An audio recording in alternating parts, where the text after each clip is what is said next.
Hello friends, power plant with Rahul में आपका स्वागत है। बड़ा इंपॉर्टेंट टॉपिक के साथ मैं आया हूं और बड़ा इंटरेस्टिंग टॉपिक है और I personally like this topic कि डिटर्मिनेशन ऑफ टैरिफ का डिटर्मिनेशन कैसे होता है। तो ये वीडियो जो है 3 to 4 पार्ट्स में बनेगा और डिटेल से मैं हर टॉपिक को कवर करने का कोशिश करूंगा। जैसे इसमें आपका क्या रहेगा कि what is tariff and it's objective. Tariff क्या होता है, टैरिफ का मेन ऑब्जेक्टिव क्या होता है, ठीक है। इसके बाद process for determination of tariff of a new thermal power plant. इसका मैं बेसिक बताऊंगा कि न्यू पावर प्लांट जब आपका लग जाता है तो उसका सीओडी पहले हम लोग डिक्लेयर करते हैं। सीओडी डिक्लेरेशन के 90 डेज के अंदर, जैसे आपका सीओडी डिक्लेयर हो गया तो उसके 90 डेज के अंदर आपको एक ऑडिटर सीट जो है वो सीआरसी को सबमिट करना पड़ता है, या आप सीआरसी को सबमिट कीजिए या स्टेट एसईआरसी को आपको सबमिट करना है, जो एप्रोप्रिएट कमीशन उसको आपको सबमिट करना है कि आपका इतना डिटेल कॉस्ट लगा है। फिर सीआरसी क्या करता है, उस सारा कॉस्टिंग का प्रूडेंस चेकिंग करता है, उसका डिटेल स्क्रूटनी करता है। वो उससे आपसे जस्टिफिकेशन मांगेगा कि आपको इतना कॉस्ट क्यों गया, इतना रेट आपका क्यों, इक्विपमेंट आपने कैसे परचेज किया, कैसे बिडिंग प्रोसेस आपका क्या था, सारा डिटेल आपसे पूछेगा, सारा प्रोसेस पूछेगा। उसको जहां भी डाउट लगेगा आपसे जस्टिफिकेशन मांगेगा, प्राइस जस्टिफिकेशन। इसके बाद सीआरसी क्या करता है कि आपके सिमिलर पावर प्लांट का प्रीवियस में कितना कॉस्टिंग आया था, उस कॉस्टिंग से आपके प्लांट के कॉस्ट को वो कंपेयर करेगा। उसके बाद प्रीवियस जो ऑर्डर आया था टैरिफ का किसी भी पावर प्लांट का, सिमिलर कैपेसिटी वाले पावर प्लांट का, उसका टैरिफ ऑर्डर का वो डिफरेंस लेगा। सारा डिटेल चेक करने के बाद सीआरसी या एसईआरसी आपके पावर प्लांट का कैपिटल कॉस्ट डिसाइड करता है। ये कैपिटल कॉस्ट जो होता है वो अप्रूव्ड बाय सीआरसी होता है, ये आपका एक्चुअल कॉस्ट नहीं है। कैपिटल कॉस्ट आपका ऐसा कॉस्ट है जो कि आपका सीआरसी अप्रूव्ड करता है वो, और उसी कैपिटल कॉस्ट को आपको रिकवरी करना है in the form of the tariff, okay, जो कि हम लोग डिटेल से इसको देखेंगे। फिर आपका कैपिटल कॉस्ट क्या होता है and its structure. Capital cost क्या होता है और कैपिटल कॉस्ट में क्या क्या कंपोनेंट्स वगैरह आते हैं, इसका मैं एक बेसिक इन्फॉर्मेशन आपको दूंगा। इसके बाद हम लोग फिर पढ़ेंगे टैरिफ स्ट्रक्चर क्या होता है, कि टैरिफ में क्या क्या कंपोनेंट्स वगैरह होता है। जैसे आप देखते होंगे कि आपका एक फिक्स कॉस्ट होता है, एक आपका एनर्जी कॉस्ट होता है। तो इसके बारे में हम लोग देखेंगे कि फिक्स कॉस्ट क्या होता है, एनर्जी कॉस्ट क्या होता है, component of annual fix cost. Annual fix cost में आपका क्या क्या कंपोनेंट्स वगैरह होता है। जैसे आप जनरली जानते होंगे कि आपका जो भी पावर प्लांट में कॉस्ट लगता है उसको एक डेब्ट टू इक्विटी रेशियो डिवाइड किया है कि 70:30। आपका 70% को वो लोन माना है, 30% को आपका इक्विटी माना है। तो आपके प्लांट का मैक्सिमम इक्विटी वो 30% ही सीआरसी डिक्लेयर करेगा। अगर आपका इक्विटी में 30% से अगर ज़्यादा इक्विटी लग गया है तो जो भी 30% से एक्सेस इक्विटी होगा उसको नॉर्मेटिव लोन वो ट्रीट करेगा, वो लोन का वैल्यू ट्रीट करेगा। मैक्सिमम आपका इक्विटी में 30% ऑफ द कैपिटल कॉस्ट ही जाना चाहिए, ठीक है। अगर आपका प्लांट में इक्विटी जो डिप्लॉयड हुआ है वो अगर लेस देन 30% है तो एक्चुअल इक्विटी वो मानेगा, लेकिन अगर आपका 30% से ज़्यादा है तो 30% ही लेगा, बाकी अमाउंट को वो नॉर्मेटिव लोन की तरह ट्रीट करेगा। तो आपका रिटर्न ऑन इक्विटी कैलकुलेट करेगा। एनुअल फिक्स कॉस्ट में हम लोग आगे पढ़ेंगे कि component of annual fix cost में आपका क्या क्या आता है, कि रिटर्न ऑन इक्विटी। आप जो इक्विटी में रुपया लगा है उस पर आपको तो रीजनेबल रिटर्न भी तो चाहिए, नहीं तो आप पावर प्लांट क्यों खोलिएगा। अल्टीमेट आपको तो अल्टीमेट प्रॉफिट भी तो चाहिए। तो सीआरसी एक प्रॉफिट डिक्लेयर करता है, जो हम लोग आगे पढ़ेंगे कि 15.5% डिक्लेयर किया हुआ है for the thermal power plant के लिए, ट्रांसमिशन लाइन करने के लिए या हाइड्रो पावर प्लांट के लिए। अगर कोई आपका pump storage hydro generating station है तो उसके लिए वो 17% रखा है। तो अलग अलग सबके लिए अलग अलग एक आपका जो है प्रॉफिट मार्जिन रखा है। थर्मल के लिए 15.5%, आपका जितना भी इक्विटी में पैसा लगा है उसका 15.5% आपका इंटरेस्ट है वो देगा, मैं उससे ज़्यादा नहीं देगा आपको, ठीक है। आपका जो लोन है तो रिटर्न आपका इंटरेस्ट ऑन लोन कैपिटल में जो इंटरेस्ट है वो एज पर वो भी आपका एक रेट डिक्लेयर किया है सीआरसी कि इसी रेट से आपको इंटरेस्ट रेट डिक्लेयर करेंगे, आपको इंटरेस्ट देंगे। मान लीजिए आप किसी दूसरे बैंक से आपने ले लिया है जो बहुत ही हाई रेट ऑफ इंटरेस्ट पे, अगर सीआरसी का 11% है और आपने लिया है 14% पे, तो आपको सीआरसी 11% पे ही इंटरेस्ट रेट कैलकुलेट करेगा, 14% को नहीं करेगा। वो एक अपना उसका एक नॉर्म्स है। फिर उसका है डिप्रिसिएशन। डिप्रिसिएशन मतलब क्या होता है, आपका जो इक्विपमेंट का जो वैल्यू है वो तो धीरे धीरे आपका डिक्रीज होता हुआ जाएगा। तो उसमें एक बोला गया कि सेल्वेज वैल्यू 10% रखा है और डिप्रिसिएशन 90% ऑफ द कैपिटल जो एसेट आपका कैपिटल कॉस्ट है उसको आपको रिकवर करवा देगा ड्यूरिंग द यूजफुल लाइफ। जैसे आपके पावर प्लांट का 25 ईयर लाइफ माना है, तो जितना भी आपको कैपिटल कॉस्ट जो अप्रूव्ड किया है CRC, not the actual cost, approved जो सीआरसी किया है उसका 90% आपको रिकवरी करवा देगा वो, और 10% रखेगा कि आपका सैलरी वैल्यू, आप इसको जो भी करना कीजिए। इसके बारे में हम लोग इसको देखेंगे। फिर आपका क्या आता है, इंटरेस्ट ऑन वर्किंग कैपिटल। आपको भाई डे टू डे बिजनेस चलाने के लिए आपको तो कैपिटल कॉस्ट चाहिए, तो कैपिटल कॉस्ट जो आप लगाए हुए हैं उस पर भी आपको इंटरेस्ट रेट वो देगा। कैपिटल कॉस्ट में भी बहुत सारा कंपोनेंट है जो आप इसको देखेंगे। फिर आपका क्या है, O&M expenses for the 1 month, इसको हम लोग देखेंगे, तो डिटेल से हम लोग वर्किंग कैपिटल के बारे में देखेंगे। फिर एनर्जी चार्जेस का कंपोनेंट आप हम लोग देखेंगे कि एनर्जी चार्जेस में क्या क्या होता है। आपका fuel lending cost of the primary fuel lending cost of the secondary fuel oil, तो ये सारा चीज हम लोग देखेंगे कि एनर्जी कॉस्ट में आपका cost of the coal and the secondary oil consumption आपको दिखाएगा। ठीक है, इसके बाद जो सबसे ज़्यादा इंपॉर्टेंट है कि CRC norms of operation, her operation करने के लिए एक आपका नॉर्म्स ऑफ ऑपरेशन डिक्लेयर करता है हर पावर प्लांट के लिए, चाहे कोल बेस्ड हो या हाइडल हो या ट्रांसमिशन लाइन हो, जितना भी है सबके लिए एक नॉर्म्स ऑफ ऑपरेशन डिक्लेयर करता है, और इसी नॉर्म्स ऑफ ऑपरेशन के तहत आपके प्लांट को चलाना है। नॉर्म्स ऑफ ऑपरेशन में क्या क्या आता है, तो आपका क्या है कि normative annual plant ability factor एक होता है for the recovery of the annual fix cost. एक आपका होता है, अगर आपको इंसेंटिव चाहिए प्लांट को, तो एक normative plant annual plant load factor होता है, अगर उसका 85% से ज़्यादा हो तो आपको इंसेंटिव मिलेगा। अगर आपके प्लांट का ability factor, annual ability factor अगर 85% से ऊपर आ गया या मिनिमम 85% है, तो आपको जितना भी एनुअल फिक्स कॉस्ट है सारा का सारा रिकवर हो जाएगा। अगर आपके प्लांट का एनुअल एबिलिटी फैक्टर अगर 85% से कम है, तो उसी के रेशियो में आपको एनुअल फिक्स कॉस्ट रिकवर होगा, सारा का सारा फिक्स कॉस्ट रिकवर नहीं होगा। ओके, इसको हम लोग देखेंगे। फिर आपका क्या होता है कि gross station heat rate declare करता है टाइम टू टाइम। फिर आपका ऑक्सिलरी एनर्जी कंजम्पशन दिखाता है कि आपका इतना ही एनर्जी कंजम्पशन होना चाहिए। जैसे अभी आपका कितना है, 5.25% डिक्लेयर किया हुआ 500 मेगावाट के लिए। अगर आपके प्लांट में एफजीडी है तो 1% और जोड़ लीजिए, 6.25%। इससे अगर ज़्यादा आता है तो फिर आपका नुकसान है, वो बोलेगा कि आपका प्लांट का ऑक्सिलरी पावर कंजम्पशन 6.25% के आसपास होना चाहिए अगर एफजीडी है तो। अगर एफजीडी सर्विस में नहीं है तो आपका 5.25% होना चाहिए। ये एक नॉर्म्स निकालता है वो। सेकेंडरी ऑयल कंजम्पशन का एक लिमिट दिया हुआ, इसी लिमिट के अंदर आपको कंजम्पशन करना है।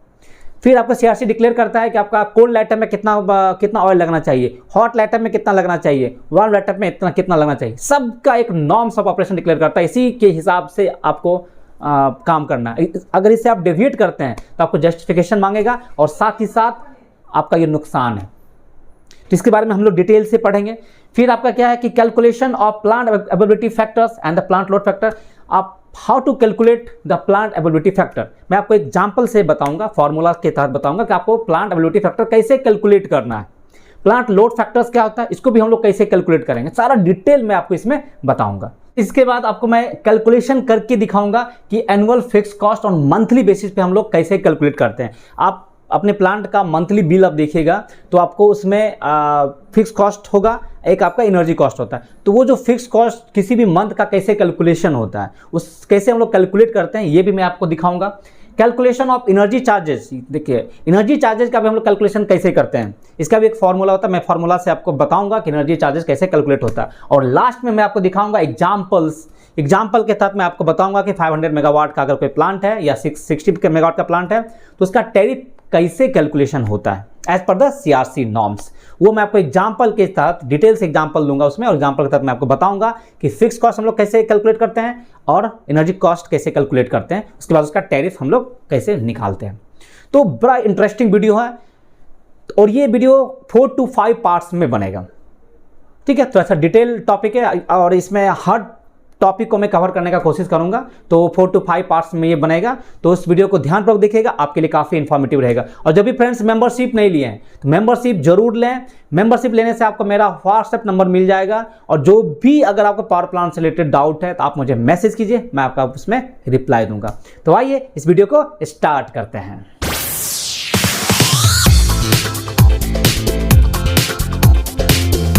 तो फ्रेंड फर्स्ट हम लोग देखते हैं कि टैरिफ क्या होता है। इलेक्ट्रिकल टैरिफ, ठीक है, इसको हम लोग समझते हैं। देखिए, the rate at which electrical energy is supplied to a consumer is known as tariff. Tariff मतलब होता है rate of electricity supplied. Means जिस रेट से पावर प्लांट को पेमेंट मिलता है या कंज्यूमर जिस रेट से पेमेंट करता है, उस रेट को हम लोग टैरिफ कहते हैं। ठीक है, टैरिफ मतलब होता है कि the rate at which electrical energy is supplied to the consumer is known as the tariff. ठीक है, तो टैरिफ में क्या क्या इंक्लूड रहता है? तो the tariff should include the total cost of producing and supplying electrical energy plus the profit to the power company. देखिए टैरिफ में बहुत सारा फैक्टर्स इंक्लूड रहता है। टैरिफ में जैसे एक पावर को 1 यूनिट ऑफ इलेक्ट्रिसिटी प्रोड्यूस करने में या कंज्यूमर तक पहुंचाने में जितना खर्चा होता है उसको हम लोग टैरिफ कहते हैं, और ये टैरिफ में इंक्लूड होना चाहिए। जैसे सबसे पहले क्या होगा कि पावर प्लांट पावर प्रोड्यूस करेगा, तो पावर प्रोड्यूस करने के पीछे उसका बहुत सारा ह्यूज इन्वेस्टमेंट लगता है, पावर प्लांट लगाता है, उसके लिए वो लोन लेता है, इक्विटी लेता है। तो 2 तरह का चार्जेस होता है, एक आपका कैपेसिटी चार्जेस होता है, एक आपका एनर्जी चार्जेस होता है। कैपेसिटी चार्जेस मतलब होता है फिक्स कॉस्ट, जो भी फिक्स कॉस्ट है। फिक्स कॉस्ट में आपका क्या क्या आता है कि interest on loan capital, return on equity, depreciation rate, interest on working capital and operation and maintenance expenses. ये सारा फैक्टर्स जो है वो कैपेसिटी चार्जेस फिक्स चार्जेस में आता है। एनर्जी चार्जेस में आपका कंपोनेंट आता है कि जो वेरिएबल कॉस्ट होता है, कि कॉस्ट ऑफ द फ्यूल, कोल का जो कॉस्ट होता है, plus cost of the secondary fuel oil. आप ऑयल भी तो यूज़ करते हैं पावर प्लांट में, तो उस ऑयल का जो सेकेंडरी ऑयल का रेट क्या है, उसका क्या कंजम्पशंस है, और अगर आप लाइम स्टोन यूज़ करते हैं तो कॉस्ट ऑफ द लाइम। तो ये सारा कॉस्ट इंक्लूड होकर एनर्जी चार्जेस बनाता है। तो पावर प्लांट 2 तरह का चार्ज का रिकवरी चाहता है, एक फिक्स्ड कॉस्ट और एक वेरिएबल, आपका वेरिएबल कॉस्ट जो कि एनर्जी कॉस्ट होता है। फिर जो पावर प्लांट जब इलेक्ट्रिसिटी प्रोड्यूस करता है तो उसको कंज्यूमर तक कौन पहुंचाएगा? डिस्ट्रीब्यूशन, ट्रांसमिशन एंड डिस्ट्रीब्यूशन के थ्रू पहुंचेगा। तो डिस्ट्रीब्यूशन लाइन आपको सेटअप करना पड़ता है, उसमें भी आपका ह्यूज इन्वेस्टमेंट लगता है। तो ट्रांसमिशन चार्जेस लेता है, डिस्ट्रीब्यूशन चार्जेस लेता है। फिर आपके घर तक पावर जा रहा है, आपके घर में मीटर लगता है, मीटर में आपको दिखाता है कितना इनका यूनिट कंज्यूम किए हैं। इसके लिए बिलिंग सिस्टम होता है, बहुत सारा मशीन सेटअप होता है, उसका बहुत सारा एम्प्लॉयज़ का कॉस्ट होता है। तो सारा कॉस्ट जिस पॉइंट पे ये कॉस्ट होता है, जो भी एजेंसी जो भी कंपनी इस कॉस्ट लगाती है, सबका रिकवरी चाहिए। और प्लस सिर्फ रिकवरी ही नहीं चाहिए, उसके साथ साथ कोई भी कंपनी हो, एजेंसी हो, जहाँ भी इन्वेस्टमेंट करता है उस पर कुछ उनको रिटर्न चाहिए, तो उनको कुछ एक रीजनेबल प्रॉफिट चाहिए। तो आपका टैरिफ में ये सारा चीज़ इंक्लूड रहता है कि tariff include the total cost of producing the power, supplying the electrical energy plus the profit to the power company. और पावर कंपनी का या ट्रांसमिशन जो लाइन लगाता है उसको भी कुछ प्रॉफिट चाहिए। तो सारा मार्जिन को कैलकुलेट करके एक टैरिफ डिसाइड होता है। और उस टैरिफ में जितना भी आपको 1 यूनिट पावर बनाने में, 1 यूनिट इलेक्ट्रिकल एनर्जी को प्रोड्यूस करने में जितना भी खर्चा लगता है, प्लस उसको उस खर्चे पे जो इनको प्रॉफिट भी चाहिए, सब इंक्लूड कर दीजिएगा, तो आपका टैरिफ कहलाता है। फ्रेंड, ऑब्जेक्टिव ऑफ टैरिफ क्या होता है? देखिए, फर्स्ट जो ऑब्जेक्टिव है कि it should recover the cost of production of electrical energy at the power station. जो पावर जनरेटर है वो उसका मेन इंपॉर्टेंट काम क्या है? इलेक्ट्रिसिटी प्रोड्यूस करना। तो इलेक्ट्रिसिटी प्रोड्यूस करने में बहुत सारा ह्यूज इन्वेस्टमेंट लगता है। उसका फिक्स कॉस्ट होता है, वेरिएबल कॉस्ट होता है। फिक्स कॉस्ट मतलब कैपेसिटी चार्जेस, वेरिएबल कॉस्ट मतलब होता है एनर्जी चार्जेस। तो ह्यूज इन्वेस्टमेंट करता है, तो उस पर आइदर वो लोन लेता है और उसका कुछ % इक्विटी रहता है। जिनमें अभी CRC का नॉर्म्स है कि 70:30 कि 70% आपका लोन होना चाहिए एंड 30% मैक्सिमम इक्विटी होना चाहिए। तो आपका इक्विटी में जो 30% है उस पर आपको इंटरेस्ट, आपको रिटर्न ऑन इक्विटी चाहिए। इंटरेस्ट आप लोन लेते हैं पावर प्लांट, तो उस पर आपको इंटरेस्ट पे करना पड़ता है। तो कैपेसिटी चार्जेस में आपका interest on loan capital, return on equity, जो आपका इक्विपमेंट लगता है, सब इक्विपमेंट का एक पर्टिकुलर लाइफ होता है। वो आपका ईयर टू ईयर वाइज क्या होता है, उसका प्राइस घटता जाता है, तो उसको डिप्रिसिएशन चाहिए। फिर आपका जो वर्किंग कैपिटल होता है उसमें उसको इंटरेस्ट देना पड़ता है। ऑपरेशन एंड मेंटेनेंस एक्सपेंसेस होता है। बिजली को प्रोड्यूस करने में आपको कोल का कॉस्टिंग होता है, सेकेंडरी फ्यूल ऑयल का कॉस्टिंग होता है, तो सारा का सारा कॉस्ट जो है वो रिकवर होना चाहिए। ठीक है। सेकेंड पॉइंट है कि it should recover the cost on the investment in the transmission in the distribution of electrical energy. आप पावर प्लांट में तो आपका इलेक्ट्रिसिटी प्रोड्यूस हो गया, उसको कंज्यूमर तक कैसे पहुंचेगा, तो through the transmission and the distribution line के तहत। तो उसके लिए आपका वायर बिछाया जाता है, तो उस पर भी आपको इन्वेस्टमेंट लगता है, और उस इन्वेस्टमेंट पे आपको कुछ चाहिए, प्रॉफिट भी चाहिए, तो वो सारा कॉस्ट उसमें इंक्लूड होता है और ये कॉस्ट रिकवर होना चाहिए। फिर it should recover the cost of operation and maintenance of elements of power system such as meters, equipment and the bill. फिर जब आपके घर तक जाता है तो वहाँ पे आपके घर में मीटर्स रहता है, उसके लिए आपको बिलिंग के लिए मशीन रहता है, उसमें ऑपरेशन एंड मेंटेनेंस में कुछ एक्सपेंसेस होता है, उसमें स्टाफ्स रखना पड़ता है, उसमें भी बहुत सारा आपका खर्चा होता है कंपनी का, तो वो भी रिकवर होना चाहिए और उस पर भी कुछ रीजनेबल प्रॉफिट होना चाहिए। And it should also generate a profit on the investment. और जहाँ जहाँ भी इन्वेस्टमेंट हो रहा है सब में थोड़ा थोड़ा प्रॉफिट मार्जिन होना चाहिए, क्योंकि विदाउट प्रॉफिट क्यों कोई इन्वेस्टमेंट करना चाहेगा। तो जहाँ भी इन्वेस्टमेंट होता है उसमें कुछ ना कुछ वो लोग प्रॉफिट मार्जिन जोड़ते हैं। तो सारा उस टैरिफ में आपको सारा चीज़ आपका रिकवर होना चाहिए। तो ये टैरिफ इस प्रकार से डिसाइड होता है, और टैरिफ डिसाइड करता है आपका CERC कि जो जहाँ भी आपका इन्वेस्टमेंट लगा है, आपको इंटरेस्ट देना पड़ रहा है, रिटर्न आपको चाहिए, प्रॉफिट चाहिए, सारा कॉस्ट उसमें टैरिफ इस प्रकार से हो कि सारा का सारा कॉस्ट आपका रिकवर हो जाना चाहिए। अब टैरिफ को डिसाइड कौन करता है? तो एक इलेक्ट्रिसिटी एक्ट 2003 आया था, उसमें 3 इंपॉर्टेंट सेक्शन है, section 62, section 63 and section 86(1)(b). इस 3 सेक्शन का यूज करके किसी भी पावर प्लांट हो या डिस्ट्रीब्यूशन लाइसेंस हो या ट्रांसमिशन सिस्टम हो, उसका टैरिफ डिसाइड होता है। तो बारी बारी से हम लोग हर सेक्शन का थोड़ा बहुत बेसिक देखेंगे कि सेक्शन 2 में, सेक्शन 62 के तहत आपका डिटरमाइन किया जाता है। ठीक है। सेक्शन 63 के तहत आपका एडॉप्ट किया जाता है टैरिफ को, और सेक्शन 86(1)(b) के तहत अप्रूव्ड किया जाता है। ठीक है। तीनों सेक्शन अलग अलग है।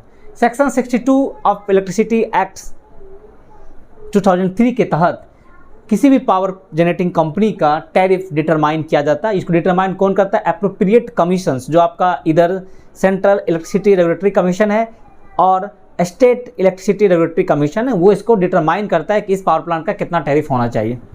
सेक्शन 63 अडॉप्ट करता है through the competitive bidding process के तहत, transparent and open competitive bidding process के तहत टैरिफ अडॉप्ट किया जाता है। और ये किया जाता है PPA के थ्रू। अगर किसी लार्ज इंडस्ट्री कंज्यूमर्स है और उसी स्टेट के अंदर अगर कोई छोटा पावर प्लांट है, तो उसके साथ डायरेक्ट वो पावर परचेज करता है through the proper PPA, power purchase agreement के तहत वो करता है, या बायलैटरल एग्रीमेंट के तहत वो पावर परचेज करता है।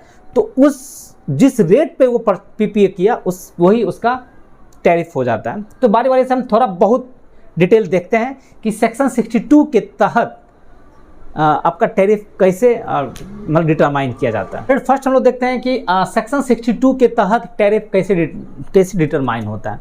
देखिए, section 62 of the electricity act 2003 empower the appropriate commission, इधर सेंट्रल इलेक्ट्रिसिटी रेगुलेटरी कमीशन और the state electricity regulatory commission to determine the tariff of any power plant और द ट्रांसमिशन लाइसेंसी। ये CERC हो या SERC हो, ये section 62 उसको empower करता है कि किसी भी ट्रांसमिशन लाइसेंसी का या जनरेटिंग कंपनी का, पावर जनरेटिंग कंपनी का टैरिफ डिटरमाइन करें। दी जनरेटिंग कंपनी और द ट्रांसमिशन लाइसेंसी में make an application to determine the tariff of a new power plant और the new transmission system according to the regulation of CERC within 90 days from the actual date of commercial operation। जब किसी new power plant का COD declare हो जाता है, ठीक है, या कोई ट्रांसमिशन लाइसेंसी सिस्टम न्यू ट्रांसमिशन लाइन बनाता है, तो उसका एक जब actual commercial date of operation हो जाता है तो उसके एक्चुअल डेट से 90 डेज के अंदर एक एप्लीकेशन देना होता है for the determination of the tariff. And इसके बाद पहले एक एप्लीकेशन लिख देगा सीआरसी को या एससीआरसी को कि भाई मेरा पावर प्लांट का आप टैरिफ डिटरमाइन कीजिए। फर्दर इसके बाद क्या करेगा कि जनरेटिंग कंपनी और the transmission licensee as the case में be shall submit the auditor certificate and in the case of non-availability of auditor certificates, management certificate duly signed by the authorized person not below the rank of directors of the company, indicating the estimated या actual capital cost incurred as on the date of commercial operation।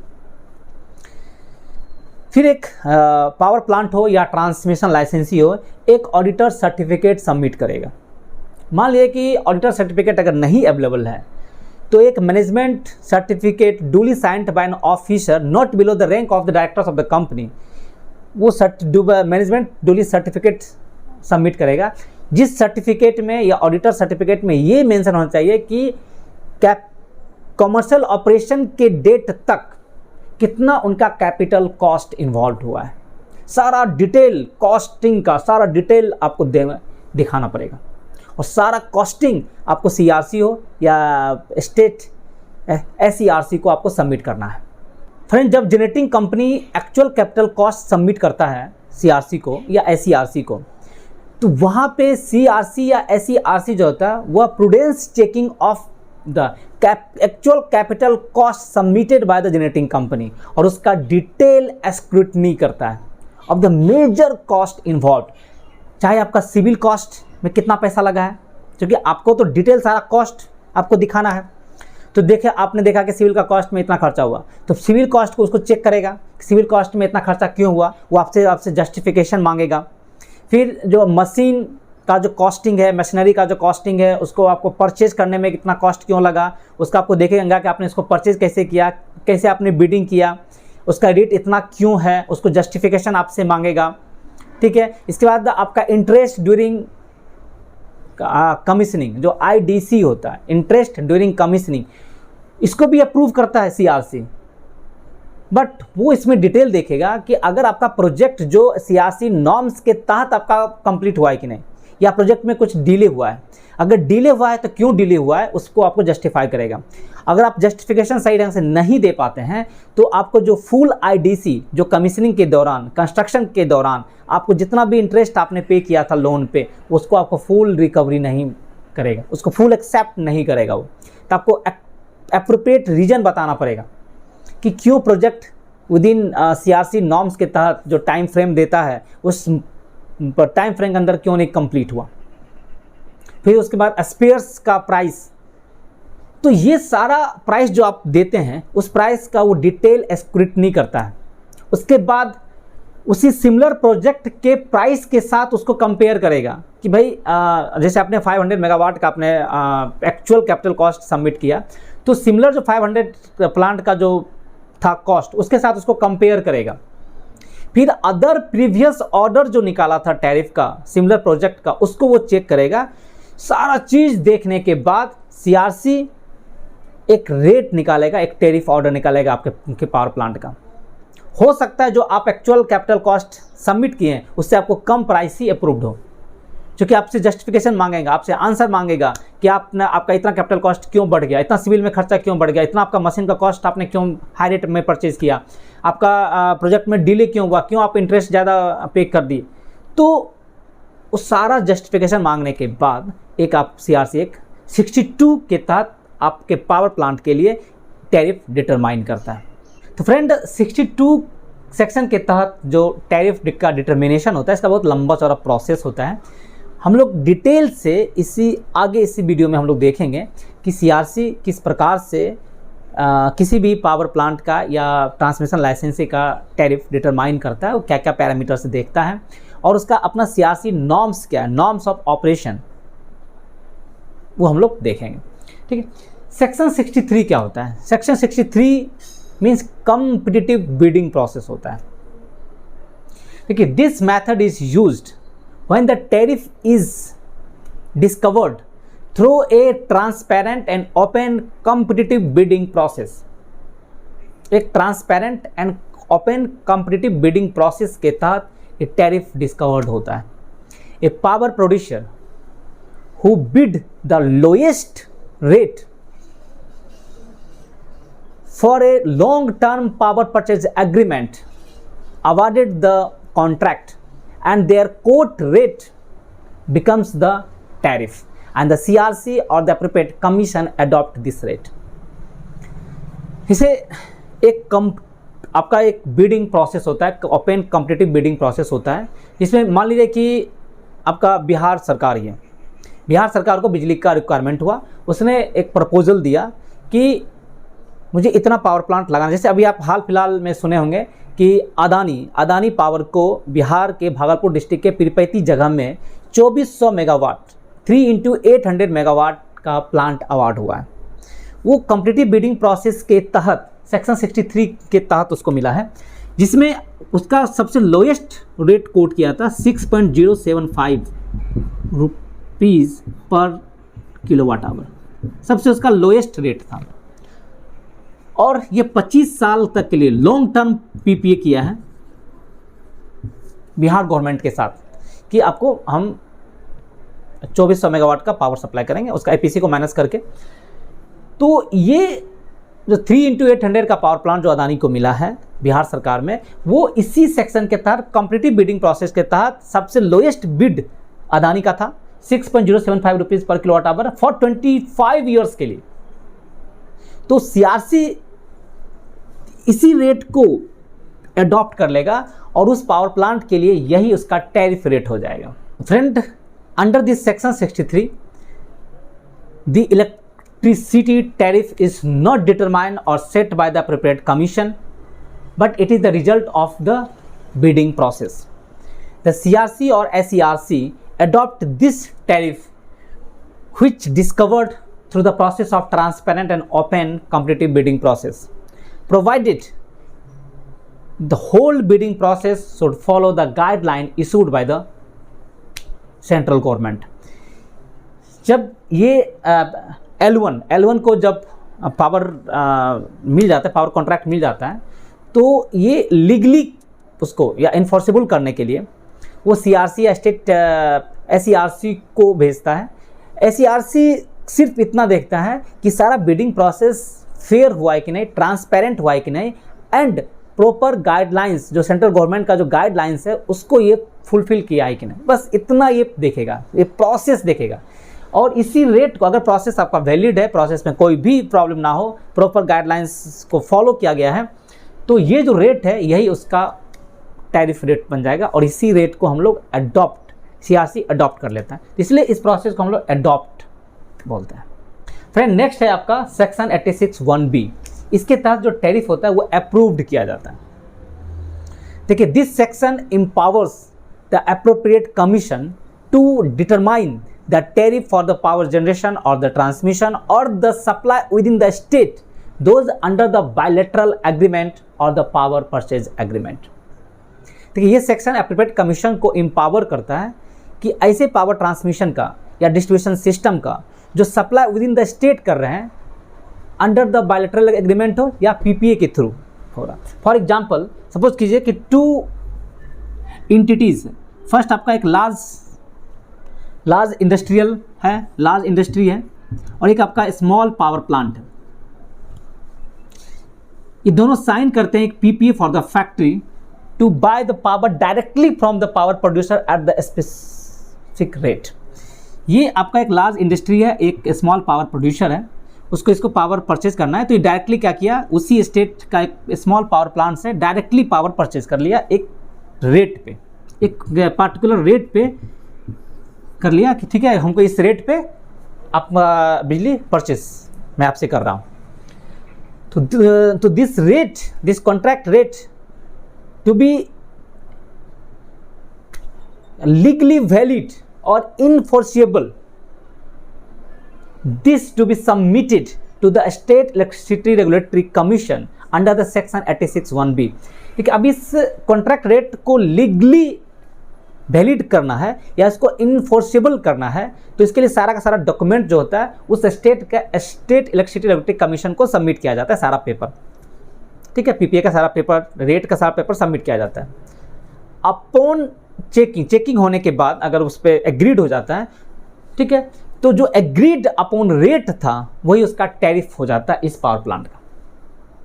तो इस section के तहत इसमें भी commission का कोई भी रोल नहीं है, कमीशन डिटरमाइन नहीं करता है, ये सिर्फ उस रेट को अप्रूव्ड करता है कि भाई ये रेट जो है, क्योंकि ये आपके बीच का म्यूचुअल एग्रीड रेट है, तो ये रेट उस पावर प्लांट का टैरिफ हो जाएगा। फ्रेंड, कैपिटल स्ट्रक्चर देखते हैं, जो आपका कैपिटल को एक्चुअल कैपिटल कॉस्ट जो सीआरसी को या स्टेट इलेक्ट्रिसिटी कमीशन को जो सबमिट करता है जनरेटिंग स्टेशन, वो क्या रहता है, उसका क्या क्या कंपोनेंट है उसको हम लोग देखते हैं।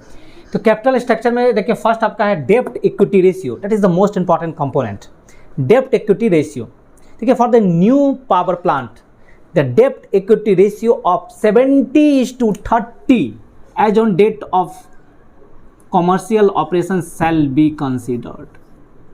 70:30 रेशियो को क्या गया, 70 आपका डेब्ट है, 30 आपका इक्विटी है। एंड अगर actual equity deployed is more than 30% of the capital cost है, then the excess of the equity above 30% shall be considered as the normative loan. अगर मान लीजिए कि बोला गया कि ठीक है डेब्ट और इक्विटी रेशियो 70:30 होना चाहिए, अगर आपका एक्चुअल इक्विटी जो डिप्लॉयड किया गया वो अगर greater than 30% of the capital cost है, तो जो 30% से जितना भी एक्सेस इक्विटी है उसको, एक्सेस इक्विटी को क्या किया गया, ट्रीटेड एज नॉर्मेटिव लोन, उसको लोन के रूप में लिया जाएगा। और अगर equity actually deployed is less than 30% है, तो जो एक्चुअल इक्विटी होगा वही उसको कंसीडर किया जाएगा for the determination of the tariff. तो ये एक डेब्ट इक्विटी रेशियो को, ये सीआरसी का नॉर्म्स है कि 70:30 रेशियो में आपको रखना है। फ्रेंड, एनी ग्रांट और the relief obtained for the execution of the project shall not be considered as the part of the capital structure for the calculation of डेब्ट टू इक्विटी रेशियो। अगर मान लीजिए कि कोई ग्रांट मिलता है या रिलीफ मिलता है for the execution of the project, तो उतना पार्ट को उस कैपिटल कॉस्ट से माइनस किया जाएगा। उस पार्ट को, जो ग्रांट पार्ट मिला है पावर प्लांट को, वो उस कैपिटल कॉस्ट में इंक्लूड नहीं किया जाएगा for calculating the ratio of डेब्ट टू इक्विटी रेशियो। तो friend, capital cost of any project वो डिटरमाइन कौन करता है आपका, उसको अप्रूव्ड कौन करता है, CERC। The capital cost of any power generation company और the transmission system as the case में be as determined by the appropriate commission, चाहे वो CRC हो या SERC हो, after the prudence check according with these regulations of the CRC shall form the basis for the determination of the tariff for the new or the existing project। कोई tariff के determination के लिए जब actual कोई भी power generation company हो या transmission system हो, वो अपना कैपिटल कॉस्ट सबमिट करता है। CRC क्या करता है या SERC उसका प्रूडेंस चेकिंग करता है रूल रेगुलेशन के अकॉर्डिंग्स में कि आपका इतना खर्चा क्यों हुआ, इतना खर्चा क्यों हुआ, उसका जस्टिफिकेशन कीजिए, प्रोजेक्ट में इतना डिले क्यों हुआ। तो सारा चीज़ को प्रूडेंस चेकिंग करने के बाद उसका एक कैपिटल कॉस्ट डिक्लेयर करता है और उसी कैपिटल कॉस्ट के बेसिस पे उस पावर प्लांट का टैरिफ डिसाइड होता है। तो कैपिटल कॉस्ट में आपका क्या क्या इंक्लूड रहता है इसको देखिए। द एक्सपेंडिचर इनकर्ड और projected to be incurred up to the date of commercial operations. देखिए, कॉमर्शियल ऑपरेशन तक आपका कितना एक्सपेंडिचर हुआ है या projected to be expenditured up to the date of COD date तक आपका कितना एक्सपेंडिचर इनकर्ड हुआ है, ये इंक्लूड रहता है। The interest during construction and financial charges on the loan, जैसे आप प्रोजेक्ट के लिए लोन लेते हैं, लोन का मैंने आपको बताया कि आपका डेब्ट टू इक्विटी रेशियो 70:30 डिक्लेयर किया गया। 70% ऑफ द कैपिटल कॉस्ट आपका लोन रहेगा, 30% ऑफ द कैपिटल कॉस्ट आपका इक्विटी रहेगा। उसमें भी आपका दो केस है। अगर आपका equity more than 30% of the capital cost आपने डिप्लॉयड कर दिया है, if the actual equity deployed is more than 30% of the capital cost, तो उस केस में जो एक्सेस इक्विटी अबव द 30% है वो भी treated as the normative loan, उसको लोन अमाउंट माना जाएगा और सेकेंड केस क्या है कि अगर आपका इक्विटी लेस देन 30% आपने डिप्लॉयड किया है तो जो एक्चुअल इक्विटी है वही माना जाएगा और रेस्ट अमाउंट को लोन माना जाएगा। ठीक है, तो जो आपका लोन, जो भी लोन है, जो भी दोनों केस में कोई भी लोन है, तो उस कंडीशन में जो उस लोन पे आपने इंटरेस्ट पे किया ड्यूरिंग कंस्ट्रक्शन फेज में या उस पर कोई फाइनेंशियल चार्जेस आपने दिया, वो भी कैपिटल कॉस्ट के अंदर इंक्लूड होगा। ठीक है, थर्ड है आपका कैपिटलाइज्ड इनिशियल स्पेयर। आपका प्लांट चलाने के लिए आप इनिशियल स्पेयर खरीदते हैं। ठीक है, तो इनिशियल स्पेयर उसका भी एक सीलिंग लिमिट लगा दिया सीआरसी कि आपका 3%, 4% समथिंग इस टाइप से सीलिंग है। मैं आपको आगे बताऊंगा इसका सीलिंग क्या है। ये उसका भी एक सीलिंग लगा दिया, इतना ही आप इनिशियल स्पेयर आपको रखना है। इसे ऐसा नहीं है कि आप बहुत ज़्यादा इनिशियल स्पेयर पहले खरीद के आपने रख लिया तो आपको उसका पैसा नहीं देगा। आपको एक मिनिमम नॉर्म्स निकाला है कि 4%, 5% ऑफ द कैपिटल कॉस्ट ही आपको स्पेयर्स आपको खरीद के आपको रखना है, तो वो भी आपका कैपिटल कॉस्ट में इंक्लूड होगा।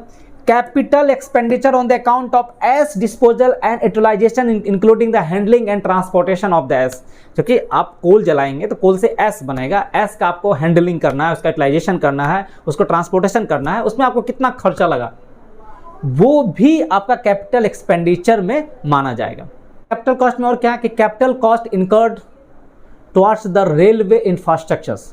आप रेलवे बनाते हैं, रेल लाइन आता है जिसमें आपका बॉक्सन बीओआर रैक आता है फॉर द कोल के लिए, तो उस पर आपको कितना खर्चा लग रहा है वो कैपिटल कॉस्ट में आएगा। फिर capital cost on the account of the biomass handling equipment, इस पर आपको कितना खर्चा आ रहा है। Capital expenditure on the account of emission control system that is necessary to meet the new emissions standards and the sewage treatment plant, इसमें आपको कितना खर्चा हो रहा है। तो ये मोटा मोटी आप इस सारा खर्चा को कैपिटल कॉस्ट में इंक्लूड किया जाता है।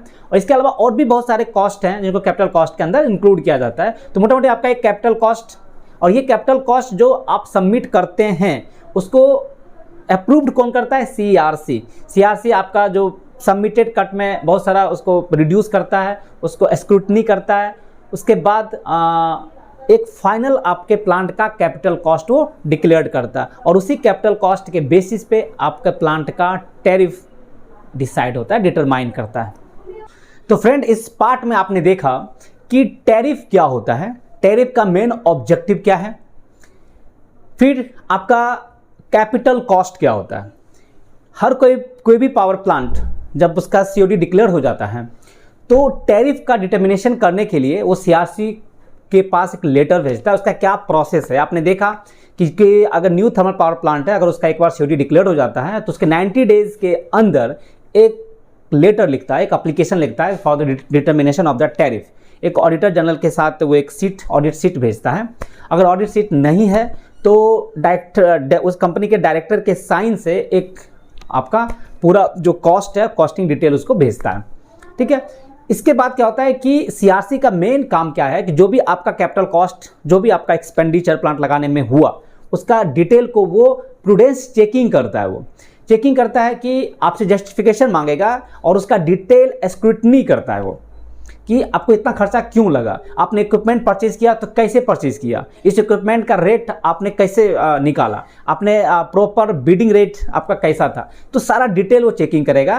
फिर प्रीवियस जो ऑर्डर था उससे आपको चेक करेगा कि प्रीवियस ऑर्डर टैरिफ का ऑर्डर क्या था, उससे इस टैरिफ ऑर्डर को कंपेयर करेगा। साथ ही साथ सिमिलर पावर प्लांट का जो, जैसे आपका 500 मेगावाट का है तो 500 मेगावाट का प्रीवियस जो प्लांट था उसका कितना कॉस्ट आया था, उसके साथ भी वो पूरा चेकिंग करेगा कि इसका कॉस्ट इतना आया था तो आपके प्लांट का इतना कॉस्ट आया। सारा डिटेल चेकिंग करने के बाद फिर वो आपके प्लांट का कैपिटल कॉस्ट डिसाइड करता है।